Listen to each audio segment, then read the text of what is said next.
दूर से देखने पर यह समंदर में खड़ी कोई बैटल शिप लगती है, पर असल में ये एक छोटी सी सिटी है जो आज पूरी तरह से खंडर हो चुकी है। किसी वक्त में इस छोटे से आइलैंड पर 5,000 से ज्यादा लोग रहते थे और ये ना सिर्फ जापान की बल्कि दुनिया की सबसे घनी आबादी वाली सिटी कहलाती थी। यहाँ अपार्टमेंट्स थे जिनका कंक्रीट अब गल सड़ चुका है। इनमें लोगों का सामान आज तक मौजूद है। ऐसा मालूम होता है कि शायद यहाँ रहने वाले सब कुछ ऐसे ही छोड़कर यहाँ से भागे हैं।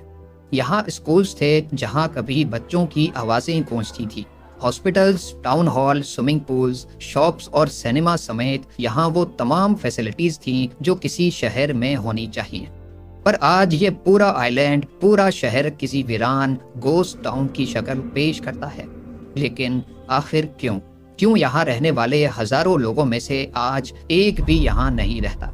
यहाँ ऐसा क्या हुआ था कि जापान ने 35 सालों तक टूरिस्ट को इस आइलैंड पर जाने से रोके रखा? इस आइलैंड को हशीमा कहा जाता है, जो जापान के शहर नागासाकी से 15 किलोमीटर दूर साउथ चाइना सी में मौजूद है। क्योंकि इस आइलैंड की शक्ल एक बैटल शिप जैसी है, इसी वजह से इसको बैटल शिप आइलैंड भी कहा जाता है। समंदर के इस हिस्से में करीब 500 ऐसे आइलैंड हैं जिनमें कोई आबादी नहीं, लेकिन हशीमा की कहानी इनसे काफी अलग है। देखा जाए तो दूसरे आइलैंड्स काफी हरे भरे हैं, लेकिन हशीमा आइलैंड समंदर से उभरा हुआ एक बहुत बड़ा पत्थर है जहां पर प्लांटेशन ना होने के बराबर है। हशीमा आइलैंड ने अपने वक्त में जापान की इकोनॉमी को बूस्ट करने में बहुत बड़ा रोल प्ले किया था और इसकी सबसे खास बात थी कोल माइनिंग। पिछले 150 सालों की हिस्ट्री में इस आइलैंड के करीब समंदर के बॉटम से 1,65,00,000 टन कोयला निकाला गया था।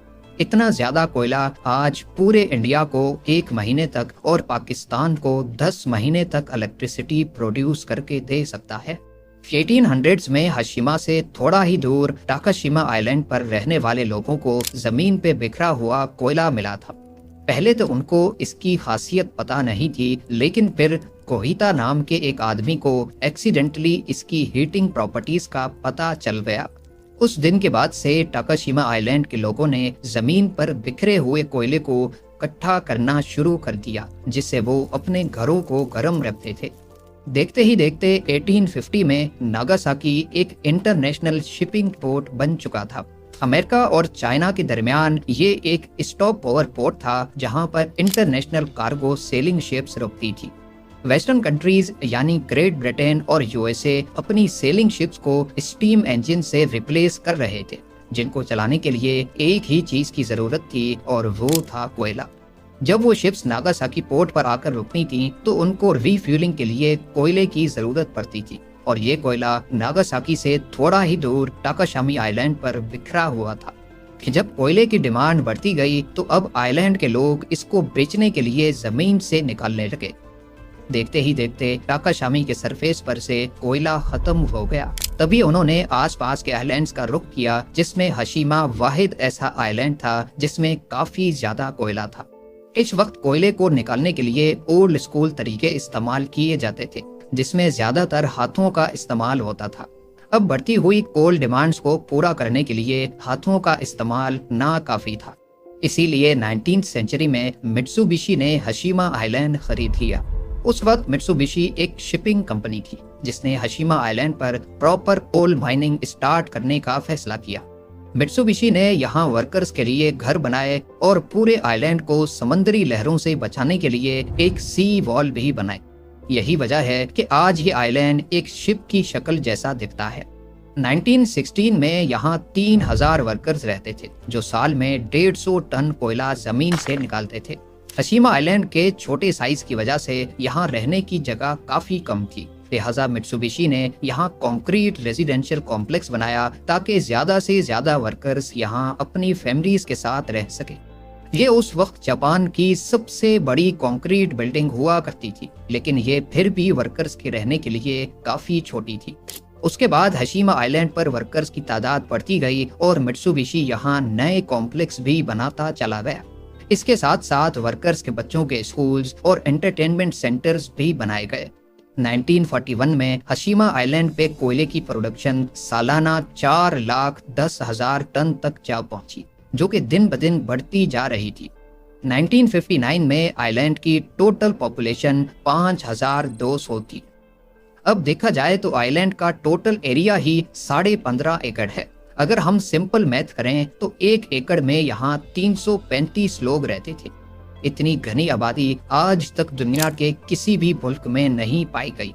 इसका अंदाजा आप इस बात से लगा लें कि चाइना, जहां की पॉपुलेशन डेंसिटी आज 84 पीपल पर एकड़ है, उसके हिसाब से हशीमा में उस वक्त 335 लोग 1 एकड़ में रहते थे। जो वर्कर्स यहाँ रहते थे उनका कहना है कि एक कमरा 3 वर्कर्स शेयर करते थे, लेकिन उसमें जगह सिर्फ 2 वर्कर्स के सोने की थी और तीसरे वर्कर को कबर्ड में सोना पड़ता था। माइन की बात की जाए तो वो हशीमा आइलैंड से 1 किलोमीटर नीचे खोद कर बनाई गई थी, जहां टेम्परेचर 35 डिग्री सेल्सियस और ह्यूमिडिटी 95% होती थी। इन हार्श कंडीशंस में वर्कर्स का काम करना किसी भी सूरत खतरे से खाली नहीं था। हशीमा आइलैंड की कोल माइन पर काम करने के दौरान कई वर्कर्स की जान भी जा चुकी है। यहाँ तक के वर्ल्ड वॉर 2 के दौरान और उससे पहले चाइनीज और कोरियन कैदियों से फोर्सफुली माइन पर काम करवाया जाता था, जिसके लिए पूरी दुनिया आज तक जापान को क्रिटिसाइज करती है। इसी वजह से वर्ल्ड वॉर 2 के बाद जब जापानीज एम्पायर का तख्त उलट दिया गया तो अपना इम्प्रेशन अच्छा करने के लिए जापान ने हशीमा आइलैंड पर वर्कर्स के लिए कई फैसिलिटीज भी बनवाई, जैसा कि सिनेमा, जिम्नेजियम, हाई स्कूल्स और एंटरटेनमेंट सेंटर्स। यहाँ ये तमाम फैसिलिटीज वर्कर्स के लिए बिल्कुल फ्री रखी गई थी, लेकिन इसके लिए वर्कर्स को आइलैंड की मेंटेनेंस में हाथ बटाना पड़ता था। यहाँ पीने का फ्रेश पानी मेनलैंड जापान से लाया जाता था, लेकिन बाद में समंदर के अंदर वाटर लाइंस बिछाई गईं जो मेनलैंड जापान से जाकर कनेक्ट होती थी। 1960s में हशीमा आइलैंड अपने पीक पर चल रहा था और जापानीज इकोनॉमी को इससे काफी फायदा भी हो रहा था। लेकिन ये वो वक्त था जब दुनिया में कोल इंजन्स का डाउनफॉल शुरू हो गया। कोयले को माहौल के लिए नुकसानदेह करार दे दिया गया और ऑयल ने कोयले को रिप्लेस करना शुरू कर दिया। इसके चलते अब इंटरनेशनल मार्केट में भी कोल की डिमांड कम होने लगी और आहिस्ता आहिस्ता कोल माइंस बंद होना शुरू हो गई। हशीमा आइलैंड पर माइनिंग वैसे ही काफी मुश्किल थी, क्योंकि एक तो ये मेनलैंड से कटा हुआ था और दूसरा साउथ चाइना सी में सुनामी और समंदरी तूफान अक्सर आते रहते थे। मित्सुबिशी ने आइलैंड के गिर्द प्रोटेक्शन वॉल तो बना रखी थी, लेकिन इन तूफानों की वजह से अक्सर ये वॉल टूट जाती थी, जिसकी वजह से इसकी रिपेयरिंग पर भी एक्स्ट्रा खर्चा आता था। इन सब डिफिकल्टीज की वजह से अब हशीमा कोल माइन प्रॉफिटेबल नहीं रही थी। 1970s में मित्सुबिशी ने 2000 वर्कर्स को निकाल दिया या उनको दूसरी फैसिलिटीज में एडजस्ट कर दिया और फिर फाइनली 15 जनवरी 1974 में कंपनी ने ऑफिशियली हशीमा कोल माइन को बंद कर दिया। बिना जॉब और रोजगार के हजारों वर्कर्स ने रातों रात हशीमा आइलैंड को छोड़ दिया। हशीमा आइलैंड की हिस्ट्री में इंसानों की पूरी एक नस्ल यहाँ बड़ी हुई थी, लेकिन वो सारी यादें उनको यहीं छोड़कर जाना पड़ा। आज हशीमा साउथ चाइना सी में एक भूला हुआ खंडर आइलैंड का मंजर पेश करता है। कई सालों तक जापानीज गवर्नमेंट ने इस आइलैंड को सील रखा था और इसकी वायोलेशन करने वाले को सख्त से सख्त सजा दी जाती थी। कई लोगों का कहना था कि जापान यहाँ फोर्स्ड लेबर कैंप्स की असल हकीकत दुनिया से छुपाना चाहता है, लेकिन जापान का कहना था कि ये रूल उन्होंने आइलैंड पर चोरी रोकने के लिए बनाया है। हशीमा को 21st सेंचुरी में दोबारा से डिस्कवर किया गया और घोस्ट टाउन की शक्ल में ये काफी फेमस भी हो गया, खास तौर पे उनके बीच जो घोस्ट टाउन्स या खंडरात देखने के शौकीन थे। 2005 में जापान ने हशीमा आइलैंड को ऑफिशियली टूरिस्ट के लिए खोल दिया। ऑफिशियल्स ने कई बार यहाँ बिल्डिंग्स की रिपेयर की कोशिश की, लेकिन क्योंकि इनका रीइंफोर्स्ड कंक्रीट काफी गल सड़ चुका है और हार्श वेदर कंडीशंस की वजह से ये काम करना पॉसिबल नहीं है। यहाँ कई बिल्डिंग्स टाइफून्स की वजह से गिर चुकी है और दूसरी बिल्डिंग्स गिरने के करीब करीब हैं। सिर्फ आइलैंड के थोड़े हिस्से को रिपेयर किया गया है और टूरिस्ट को भी यहीं तक जाने की परमिशन है। इस घोस्ट टाउन की लोकेशन फिल्म मेकर्स को भी काफी अट्रैक्ट करती है। यहाँ 2009 की life after people TV series shoot की गई थी। 2011 में जेम्स बॉन्ड की स्काईफॉल मूवी के काफी थ्रिलर सीन्स को भी हशीमा आइलैंड पर ही शूट किया गया था। 2009 में जापान ने हशीमा आइलैंड को यूनेस्को वर्ल्ड हेरिटेज साइट की लिस्ट में डालने की रिक्वेस्ट की थी, लेकिन साउथ कोरिया, नॉर्थ कोरिया और चाइनीज गवर्नमेंट ने इसको काफी अपोज किया। उनका कहना था कि ये उन बच जाने वाले लोगों की फीलिंग्स के साथ खिलवाड़ है जिन लोगों को यहाँ फोर्सफुली लाकर उनसे माइंड के अंदर काम करवाया जाता था।